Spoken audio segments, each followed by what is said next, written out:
Buongiorno a tutti amiche e amici di T-Support e ben ritrovati. Nelle ultime settimane l'argomento indiscutibilmente più cliccato della rete è stata la bomba atomica sganciata da Microsoft con l'acquisizione di Activision Blizzard. Tuttavia sono ancora molte le domande che circolano liberamente in rete senza una risposta e questo è proprio ciò che cercheremo di fare quest'oggi, rispondere ai principali quesiti che stanno mandando in subbuglio il web. In aggiunta, nei prossimi minuti parleremo anche realisticamente della possibile risposta di Sony, vagliando tra tutti gli scenari più plausibili. E qui attenzione, si tratterà solo ed esclusivamente di miei personalissimi pareri sulla questione in essere, che non pretendo dovranno essere condivisi anche da voi. E anzi, proprio per questo motivo vi attendo numerosi qui sotto nei commenti. E altra cosa importante, seguitemi fino alla fine perché in coda al video vi rivelerò due notizie davvero molto divertenti, anche se da un certo punto di vista molto imbarazzanti. Ma prima di cominciare, come sempre, se non l'avete ancora fatto, vi invito a seguirci su tutte le nostre pagine social e ad iscrivervi al canale per supportarlo attivamente. Per voi è un singolo ed unico click, ma per noi significa davvero moltissimo. E altrettanto ricordate di attivare anche la campanellina delle notifiche per rimanere sempre aggiornati sulle ultime pubblicazioni.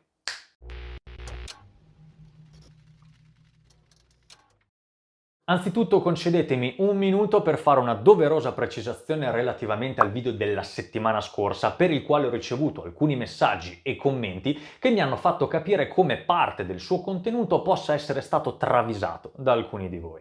In primis, tutto quello che ho riportato relativamente alle incertezze di Wall Street riguardo all'acquisizione in essere è stato estrapolato a partire da due articoli, rispettivamente uno di MarketWatch e uno di Cowen, i quali vi ho lasciato in descrizione sotto al video e che potete liberamente controllare quando volete. A seguire, in realtà per finire, la questione legata a From Software. Quando ho detto che un buon modo per Sony per recuperare terreno su Microsoft poteva essere quello di tentare anche a sua volta una grossa acquisizione e lì ho citato la From, non ero serio. E mi spiace veramente molto di non essere riuscito a trasmettervi efficacemente quello che intendevo. Il mio era, come si suol dire, un pur parler. Ho citato la From, ma potevo citarne davvero una qualsiasi, la EA piuttosto che l'Activision oppure anche la Bethesda, per rendere forse meglio, col senno di poi potevo citare loro, la questione dello scherzo, del pur parler per l'appunto. Pertanto ribadisco, mi dispiace veramente molto di non essere riuscito a trasmettervi quello che in realtà intendevo dire. E detto questo, passiamo ora alle questioni scottanti. Una tra le principali domande che ho visto fioccare in rete riguarda il futuro del titolo Sekiro Shadows Die Twice, il quale, appartenendo ad Activision, sarebbe ora passato sotto il controllo di Microsoft. Assolutamente no, non è affatto così. Activision è stato solamente il publisher occidentale, la sua proprietà intellettuale appartiene infatti alla From Software e quindi un eventuale seguito del primo capitolo non sarebbe soltanto un'esclusiva Xbox o PC. A seguire una piccola notizia extra che sono certo farà estremamente piacere a tutti quanti i gamers della vecchia guardia, me compreso, ovvero che Phil Spencer, CEO di Microsoft Gaming, ha affermato di voler riportare alla luce alcuni franchise ad oggi abbandonati dall'Activision, come ad esempio il celeberrimo Guitar Hero, ma anche titoli ancora più dannata come King's Quest ed Hexen, che coloro che hanno meno di 20 anni forse non hanno mai neppure sentito nominare. E torniamo seri per affrontare il prossimo punto, ovvero una questione che ci sta estremamente a cuore, vale a dire Microsoft, antitrust e monopolio.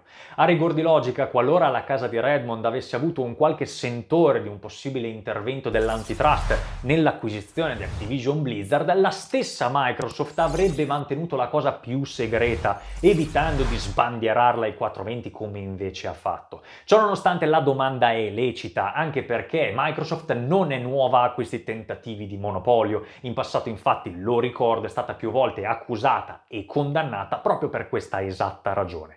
Tuttavia, io sono dell'idea che in questo caso questo non sia il suo scopo. Parliamoci chiaro, Activision Blizzard è un colosso del mondo videoludico, ma la sua acquisizione non cancellerà la concorrenza, perché di questa, di fatto, continuerà ad essercene tantissima, soprattutto in futuro. E non mi riferisco solamente a Sony, ma anche ad aziende ben più strutturate come Google, Amazon, Tencent, Netflix e persino la stessa Apple, le quali hanno espresso chiaramente il loro interesse ad espandersi nel mondo dei videogame, e alcune di esse in realtà hanno già anche iniziato a farlo. Di concorrenza quindi ce ne sarebbe davvero tantissima e anzi sono dell'idea che Microsoft con questa sua ultima acquisizione punti proprio a rivaleggiare con le big tech di qui sopra, nettamente più grandi di Sony e Nintendo, le sue, diciamo, storiche competitor.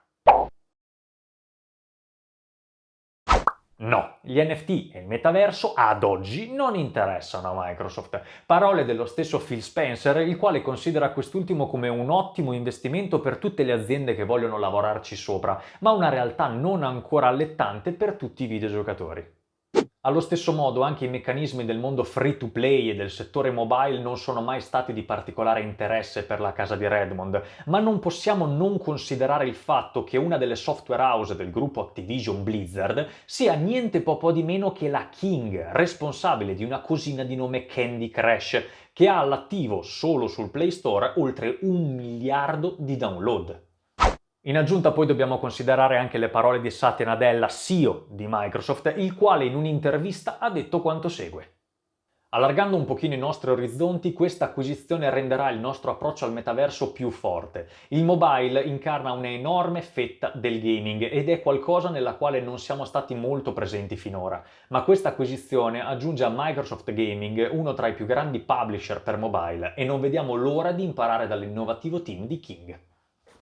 Contraddittorio, non credete? Questa è soltanto l'ennesima dimostrazione del fatto che non si possono prevedere gli intenti futuri, reali intenti futuri di un colosso come Microsoft dalle parole di un Phil Spencer o di un Satya Nadella, perché, in quanto ambedue CEO, hanno il compito, tra le altre cose, di utilizzare la comunicazione per rendere una determinata immagine dell'azienda che rappresentano. Ma all'atto pratico ogni azienda, ogni attività di questo mondo mira a null'altro che a crescere, a aumentare il proprio fatturato e schiacciare, dove possibile, la concorrenza. E Microsoft non è da meno. Anzi, gli NFT e il metaverso incarnano due ottime possibilità perché ciò avvenga e Nadella, Spencer e compagnia cantante farebbero benissimo a perseguirle. E non ci sarebbe nulla di male. Sì, personalmente lo credo, ma questo non conseguentemente all'acquisizione di Activision Blizzard, perché credo piuttosto che la cosa sia una naturale evoluzione di un servizio che ad oggi, purtroppo, è ancora acerbo, come poi però è normale che sia. Qui parliamo anche di cloud gaming, una tecnologia relativamente nuova su multipiattaforma che potrà e dovrà essere implementata in futuro. E il mio prossimo commento forse non verrà accettato molto di buon grado, ma ben venga un aumento dei prezzi del Game Pass, se questo però andrà a collimare anche con un aumento della qualità del servizio stesso ed un ampliamento del parco titoli. Facciamoci due conti in tasca, parliamo a livello spicciolo di matematica. Attualmente il Game Pass Ultimate, quindi la configurazione più completa, la più incazzata che propone Microsoft, costa 12,99 euro al mese, che quindi vogliono dire 155 euro rotti spicci ogni anno. Bene, mettiamo caso che un domani Microsoft porti il costo dell'abbonamento per comodità a 20, facciamo cifre pari che è più facile fare i conti, a 20 euro al mese, il che significherebbero 240 euro l'anno. Benissimo. Quanto vi costa una console nuova? Quanto vi costa un computer da gaming decente? Quanto costa un videogame? Quanti ne comprate ogni anno? Quanto vi costa la manutenzione, fermo restando che non ci siano malfunzionamenti? Insomma, avete capito dove voglio arrivare. Se anche un domani Microsoft impazzisse di colpo e decidesse di portare l'abbonamento a 20 euro al mese, di per sé resterebbe un'alternativa sicuramente molto più economica rispetto al, parlo come utente computer, l'acquisto di una RTX ultimo modello. Apriti cielo, qui scoppia veramente la guerra nei commenti. Partendo dal presupposto che la console war esiste e i primi ad averla portata avanti sono stati i medesimi produttori delle stesse, ad oggi non ha minimamente senso parlare ancora di ciò e a maggior ragione in questo caso, perché Microsoft non punta alla vendita di massa delle sue Xbox Series X o Series S, in quanto le considera più che altro il mezzo ideale per accedere al suo Game Pass, l'abbonamento che ad un X costo mensile permette permette agli utenti di godersi il loro intero parco titoli ed esclusivo, il quale però è accessibile anche attraverso altre piattaforme oltre alla console, come il PC, gli smartphone con xCloud e in futuro persino le smart TV. Dal canto suo invece Sony sta puntando, come sempre ha fatto, a vendere più console possibili per aumentare la copertura degli utenti attivi, ai quali poter successivamente proporre le sue esclusive e i titoli di terze parti. Fine. E qui ecco che veniamo a parlare dell'argomento per il quale la settimana scorsa ho citato la From Software, ovvero la risposta di Sony. Chi pensa che l'unica via per la casa giapponese di recuperare terreno sia quella di portare a termine anche a sua volta una grossa acquisizione si sbaglia di grosso.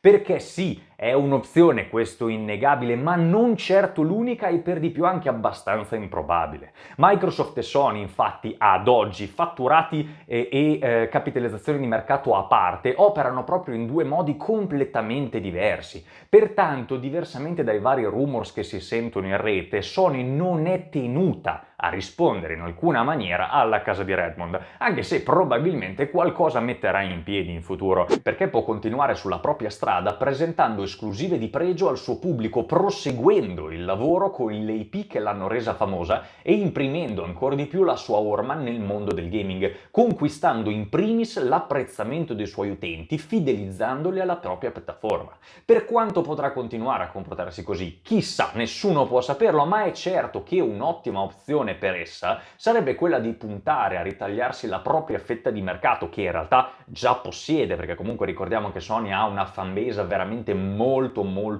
ampia, spingendo sul brand wellness, esattamente come ha fatto negli anni la Nintendo, che si è tenuta completamente in disparte mentre gli altri due si scannavano a vicenda. Da dove nasce questo pensiero secondo il quale se Sony non si darà una mossa a rispondere velocemente e a tono a Microsoft sarebbe spacciata? Io personalmente, non so voi, ma io personalmente non prendo in mano una console Nintendo davvero da una miriade di anni, ma non potrei pensare ad un mondo senza di essa. Per di più, peraltro, che per moltissimi Nintendo è la migliore in assoluto, ma viene sempre considerata su di un piano completamente diverso rispetto alle altre due. La questione Activision Blizzard ne è un esempio calzante. Ovunque si vada a leggere in rete, le uniche due parti che sembrano prese in causa dalla questione dall'acquisizione in essere sembrano soltanto Microsoft e Sony, ma in realtà sono tantissime altre le aziende e le realtà che appunto si interesseranno alla cosa, Nintendo tra di esse, perché non starà certo a guardare, ve lo garantisco, solo che semplicemente si basa e probabilmente si baserà anche in futuro su ciò che ha sempre fatto ed è esattamente ciò che dovrebbe fare anche Sony in questo momento. Per di più che il tanto discusso Project Spartacus e il fantomatico Game Pass di Sony non ha ancora visto la luce e se non mi sono perso qualcosa non ha neppure in realtà ancora una data di uscita ufficiale, non può essere considerato ad oggi una valida risposta al Game Pass di Microsoft, ben strutturato, sul mercato già da tempo e con una community all'attivo che conta più di 20 milioni di abbonati. Parliamoci chiaro, all'appassionato PlayStation, al cliente fidelizzato, cosa gliene frega se Sony è la prima produttrice mondiale piuttosto che la terza, la quinta o la 23esima? Assolutamente niente. Diversa invece sarebbe la questione qualora tutti quanti i brand e i titoli fino ad oggi multipiattaforma dell'Activision Blizzard divenissero esclusive Microsoft. Ed ecco infatti che andiamo a collegarci con il prossimo discorso che riguarda uno degli argomenti che sta mettendo più in ansia i gamers di tutto il mondo, ovvero l'esclusività. Ancora il nostro carissimo Phil Spencer ha fatto sapere tramite Twitter di voler onorare gli accordi già esistenti tra Activision e Sony e di voler mantenere Call of Duty anche su PlayStation. Ciò gli fa indubbiamente molto onore, ma qui si apre davvero una discussione enorme. Per quale motivo Microsoft, dopo che ha speso 68 miliardi e rotti spicci per Activision, dovrebbe permettere che le sue IP, finora multipiattaforma, restino tali? Anzitutto un'opzione potrebbe essere la strategia. Il prossimo capitolo di COD, volendo rimanere in argomento, arriverà su PlayStation al costo di 70-80 euro al day one, 60 in prevendita, mentre invece tutti gli utenti Xbox se lo troveranno comodamente e gratuitamente all'interno del Game Pass. Un guadagno non da poco per Microsoft che potrebbe portarla quasi certamente ad aumentare in maniera sensibile i propri iscritti. Tuttavia, rifacendoci al discorso di prima sul peso da dover attribuire alle parole dei vari CEO della situazione, la dichiarazione di Spencer potrebbe anche essere letta secondo il concetto di voler onorare esclusivamente gli accordi pregressi, ovvero quelli già esistenti prima del 18 gennaio, e questo fino almeno all'acquisizione formale di Activision Blizzard, vale a dire stiamo larghi il 2024? Continuando regolarmente a far uscire COD anche su PlayStation. E qui attenzione, perché seppur molti considerano assurda, e non so dietro quali motivazioni, la possibilità che Microsoft decida di mantenere alcune delle sue IP multipiattaforma, mentre invece altre in esclusiva, e di non fare in questo senso di tutta l'erba un fascio, come ad esempio appunto il caso COD, che finora è stato multipiattaforma ma un domani potrebbe non esserlo più, oppure esserlo ancora. In ambo i casi ci sono diversi pro e altrettanti contro, e a me personalmente non me ne fregherebbe assolutamente niente. È altrettanto assurdo pensare che Microsoft non possa fare il fascio di qui sopra e rendere invece tutto una propria esclusiva, dopo aver speso peraltro quella barca di soldi che ben sapete, circa 75 miliardi tra Bethesda e Activision. Farlo è nelle sue facoltà e non pensate neppure per un nanosecondo che a Spencer, Nadella e compagnia cantante freghi qualcosa del fatto che così facendo tu, utente PlayStation, resteresti senza il tuo titolo preferito. Ho letto commenti in rete da parte di utenti che dicevano impossibile l'avverarsi di una situazione di questo tipo perché, cito testualmente uno di quelli che mi ha lasciato un po' più spaesato, Microsoft è dalla parte dei videogiocatori e non cercherebbe mai di dividerli. Microsoft non è una onlus, mettetevelo bene in testa. Se e quando deciderà per l'esclusività oppure no di un determinato titolo, lo farà solo ed esclusivamente per il proprio tornaconto personale, come è giusto che sia. Urca domanda da $1 milione. Diciamo che in generale l'acquisizione di Activision Blizzard non va a destabilizzare più di tanto quello che era il trend già in movimento negli ultimi anni, ovvero che a parer mio in futuro la Sony continuerà, come detto prima, a comportarsi come ha sempre fatto, sfornando titoli di pregio e sfruttando al meglio le sue IP e i suoi team di sviluppo, rilasciandoli ovviamente per le proprie piattaforme e poi forse, chissà, anche per altri servizi come il fantomatico Game Pass di Microsoft. Quest'ultima invece dal canto suo ha fatto un gigantesco passo in avanti che la porterà a poter rivaleggiare con i big tech di cui parlavamo prima e diffonderà ancora di più il proprio Game Pass, il quale a sua volta potrebbe tranquillamente coesistere anche al fianco di Project Spartacus, il quale, lo ribadisco, per quanto successo potrà riscuotere, io personalmente sono dell'idea che non potrà effettivamente mai rivaleggiare in un testa a testa con la sua controparte, ma potrebbe comunque rivelarsi un buon servizio degno di nota che permetta di giocare ai titoli di casa Sony. C'è poi chi in rete altrettanto parla di una possibile alleanza tra Sony ed una Apple, Netflix o Amazon del caso, che per l'appunto si stanno interessando sempre di più al mondo del gaming. Ma io personalmente non la vedo allo stesso modo, o quantomeno non la ritengo un'opzione attualmente particolarmente plausibile. Non lo ritengo uno scenario papabile. E questo perché, da un lato, parliamo di un'azienda come Sony che ha all'attivo, come dicevo, una numerosissima fanbase di affezionati pronti a dare la vita per essa, mentre dall'altro dei colossi del mondo tech che, seppur appunto colossi, sono ancora alle prime armi per quanto riguarda l'universo gaming, ed un'alleanza, credo, porterebbe maggiori vantaggi a queste ultime piuttosto che alla casa giapponese. Tuttavia, ovviamente, le cose sarebbero diametralmente diverse qualora si mettessero sul piatto un bel numero di dissonanti, perché si sa, lì cambia tutto. E concludiamo con quel duplice stacchetto comico, per così dire, che vi avevo anticipato all'inizio, il primo dei quali ha interessato il quotidiano Repubblica lo scorso mercoledì 19 gennaio, quando è uscito l'articolo che vedete in sovraimpressione e che abbiamo debitamente e celermente postato anche noi sulle nostre pagine social, ovvero che Microsoft si è data al gaming.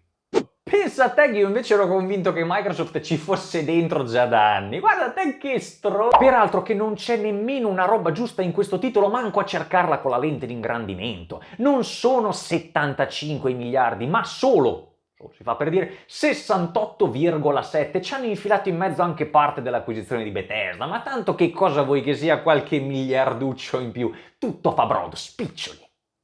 La seconda, e perdonatemi se rido, ma l'alternativa sarebbe un fiume di lacrime perché a causa di ciò ci stanno perculando dai quattro angoli del pianeta, la vicenda che scorsa settimana ha interessato una videoconferenza tra alcuni membri del Movimento 5 Stelle, durante la quale, partito in pompa magna e la scelta delle parole non è casuale, un carnaccio amatoriale stile hentai con protagonista Tifa Lockhart, il celeberrimo personaggio della serie di videogame Final Fantasy. E prima che possiate chiedervelo, no, nessun hacker o virus del caso, semplicemente il colpo di genio, che non saprei come definire diversamente, della senatrice grillina Maria Laura Mantovani, elencata tra i pionieri di internet per la rete della ricerca in Italia, nonché responsabile della sicurezza informatica dell'Università di Modena e Reggio Emilia dal 2000 al 2009, che come potete vedere ha condiviso pubblicamente su Facebook, sulla propria pagina Facebook, l'ID della riunione e la relativa password di accesso. Ora, io non voglio scatenare alcun tipo di dibattito politico perché non me ne frega niente del partito o movimento che la rappresenta, poteva davvero essere uno qualsiasi, ma vogliamo parlarne. Cioè, questa è una cazzata fotonica, fotonica! Condividere pubblicamente i dati di accesso ad una qualsiasi videoconferenza comporta che chiunque li legge può entrarvi e fare quello che gli pare e anzi consideratevi molto fortunati, perché se invece di sto pischello buontempone vi capitava uno seriamente malintenzionato, lì sì che erano cazzi, altro che.